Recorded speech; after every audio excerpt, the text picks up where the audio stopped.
অধ্যখন বহিৰ কথা কৈছে অধ্যখন বহি দিব মই নোৱাৰো কাৰণ দিয়াৰ কাৰণে মোৰ কোনো বাজেট প্ৰবন্ধন কোনো ব্যৱস্থা নাই অধ্যখন বহি দিয়া হৈছিল কাৰণ টেক্সট বুকৰ পইচা বাছি গৈছিল টেক্সট বুকৰ পইচা বাছি গৈছিল ৰাহি ধনখিনি চৰকাৰক ঘূৰাই নিদি পেলে সেইখিনিৰ দ্বাৰা অধ্যখন বহিটো দিয়া এতিয়া ৰাহি ধন নাই কাৰণ পেপাৰৰ দাম বাঢ়িল কিতাপৰ কোৱান্টিটি বহি বাঢ়িল আমাৰ ছাত্ৰ ছাত্ৰীৰ সংখ্যা বৃদ্ধি পালে গতিকে নোৱাৰো মই বাজেট কি আহে মই নাজানো মই প্ৰস্তাৱ দিছো যে এক্সট্ৰাকে অধ্যখন বহিৰ কাৰণে চৰকাৰে এটা আমাক বাজেট দিব নেকি দিলে যদি বাজেটত আহে তেনেহ'লে আমি দিব পাৰিম আদাৰৱাইজ মই আৰম্ভণিতে এই বাজেট পাছ হোৱাৰ পাছতে মই ঘোষণা কৰি দিব লাগিব যে ছাত্ৰ ছাত্ৰীয়ে অধ্যখন বহি নাপায় সেইটো অভিভাৱকসকলে নিজে বা SMC SMDC তেওঁলোকে নিজে যোগাৰ কৰিব লাগিব বিদ্যালয়ত গৰম বন্ধ দিয়া ব্যৱস্থাৰ অৱসান ঘটোৱা হোক আৰু তাৰ পৰিৱৰ্তে সম্পূৰ্ণ পাঠদানৰ ব্যৱস্থা কৰক মই আপোনালোকৰ এই প্ৰস্তাৱটোক মই আদৰণি জনাইছো আপোনালোকে আৰু চৰ্চা কৰক আৰু তাৰ বৈকল্পিক কাৰণ গৰম বন্ধ দিয়াৰ নিদিওঁতেও আমি স্কুল চলাব নোৱাৰা অৱস্থা এটা হৈ যায় গৰম বন্ধৰ আগতে হৈ যায় গতিকে প্ৰাকৃতিক ধুমুহা আহিলে তাৰ কাৰণে বৰষুণ হ'ল বানপানীৰ হ'ল সেইটোৰ কাৰণে আমি স্কুল বন্ধ কৰিব লগা হ'ল গৰম বন্ধৰ আগতেই গৰমৰ কাৰণে স্কুল বিদ্যালয় চলাব নোৱাৰা পৰিৱেশ এটা সৃষ্টি হ'ল মই ভাবো মই এই কথাটোৰ ক্ষেত্ৰত মোৰ একেবাৰে মই অপেন কিন্তু আমি 12 মাহৰ 12 মাহ আমি ছাত্ৰ ছাত্ৰীক বিদ্যালয়ত আবদ্ধ কৰি ৰাখিব নোৱাৰো তেওঁলোকক আমি ছুটি দিবই লাগিব ক'ত কেতিয়া কেনে ধৰণে দিম ব্ৰেকবিলাক কিন্তু গৰম বন্ধ সম্পৰ্কে এটা ৰিথিংকিং আপোনালোকে কৰিছে মই আদৰণি জনাইছো ইয়াৰ ওপৰত আৰু কিছু চৰ্চা মই কৰিবৰ কাৰণে আৰু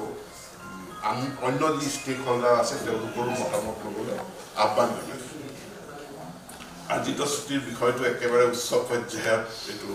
বিবেচনা হৈ আছে মাননীয় মুখ্যমন্ত্ৰী ডাঙৰীয়াও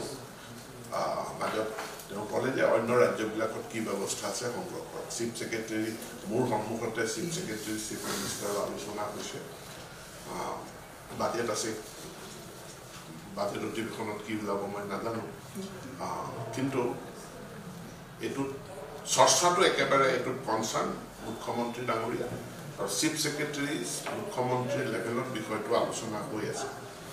পে বেণ্ডৰ ক্ষেত্ৰত নতুন পে কমিশ্যন আহি আছে আৰু নতুন pay commission central pay commission ঘোষণা কৰাৰ লগে লগে আমাৰো ঘোষণা হৈ যাব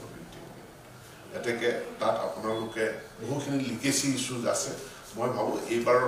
এইটো 8 নম্বৰ অষ্টম পে কমিশ্যনত লিগেচি ইছ্যুখিনি মীমাংসা আমি সকলোৱে মিলি পেলাই কৰি পেলাব লাগিব চৰকাৰী স্বীকৃতিপ্ৰাপ্ত শিক্ষক সংগঠনসমূহৰ অধিৱেশনৰ সভা সমিতি উপলক্ষে পিতৃ মাতৃ বিয়োগ বিবাহৰ বাবে বিশেষ ছুটিটো আছে মানে আমি মাজে মাজে যে আমি দি থাকোঁ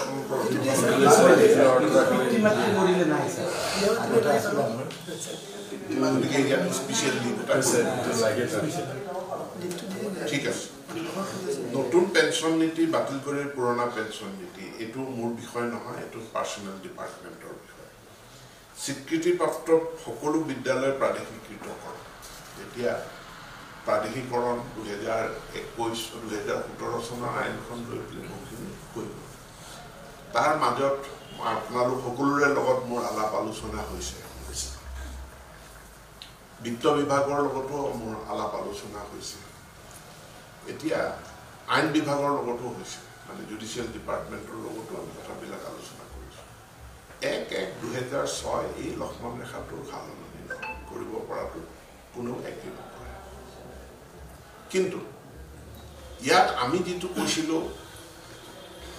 যে ৰিকগনিশ্যন কনকাৰেঞ্চ তাৰ সলনি তাৰ সমাৰ্থক যদি গভৰ্ণমেণ্টে এনঅ'চি দিছিলে গভৰ্ণমেণ্টে যদি প্ৰায়ৰ পাৰ্মিশ্যন দিছিলে আনকি ইউনিভাৰ্চিটিও যদি এফিলিয়েশ্যন দিছিলে মহাবিদ্যালয়ৰ ক্ষেত্ৰত